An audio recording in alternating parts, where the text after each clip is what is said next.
James Gallo, Derek Kletzel in the Golden West Trailer and Equipment broadcast booth running through this 4-2 Warrior loss to the Red Deer Rebels. We head downstairs for the Mad Greek Coaches Show, the assistant coach, Scott King. First off, Scott, the game overall, did you feel as though this game maybe had that playoff feel? It was tight checking, and I guess it went right down to the wire here tonight.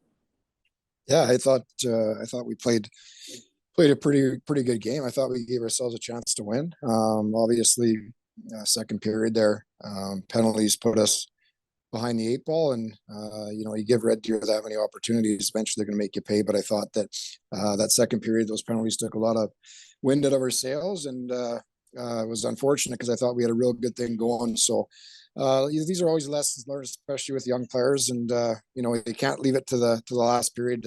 I thought if we just could have kept it going after the first and stayed out of the box the second, I thought we could have won this game. So disappointing right now, but yeah, I had a playoff feel, and credit here.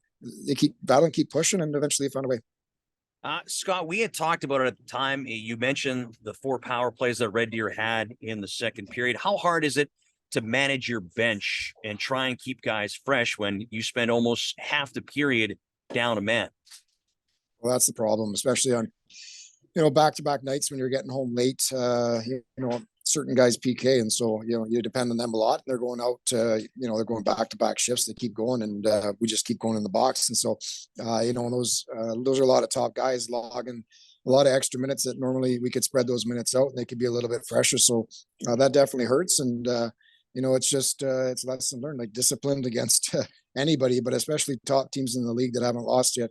If you're not going to be disciplined and stay out of the box, eventually it's going to catch up to you. And but in saying that, I like the way we battled, and we kept coming at the end there and had some looks to tie it, and just didn't go our way.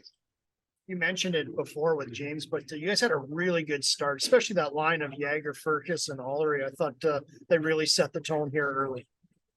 Yeah, I mean, the energy was good, and that was a plan after coming home from PA, was to not bring anybody in this morning, let them get their rest and come to the rink a little bit early tonight and show up and be fresh. And I thought we did. I thought the legs looked really good. I thought the energy from the first shift on was fantastic, and it had a real good feel. I thought this was our night. So obviously disappointed right now, but we'll take the positives, and lesson learned that when you play good teams, discipline and thinking team first is the most important thing. With Max Warner out here tonight, Lucas Brenton really had to step up, play a few more minutes, had to be that physical presence. What do you think of his game here tonight? He was great. All the D were good. No complaints there.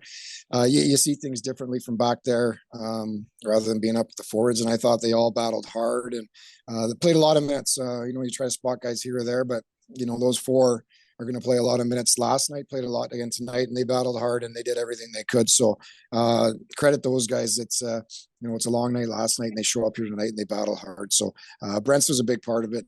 He's been good all year. He just competes, and he plays for the team, and he's a real positive person to be around. And I know he was disappointed for sure. You just mentioned it, Coach, that you're back running the defense right now, so a little bit of a difference, a change. Does that give you some different perspective and something that you can use if and when you switch back to running the forwards? Yep, it does. It really does.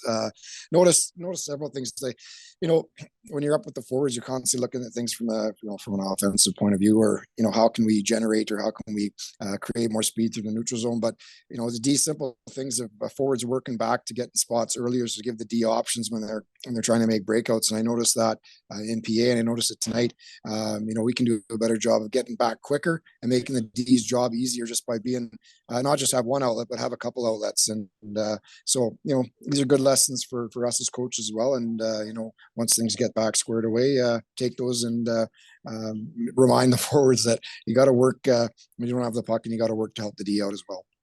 Mad Greek Coaches Show, the assistant coach, Scott King. Scott, thanks for taking the time to join us. Good luck Tuesday night against the Edmonton Oil Kings.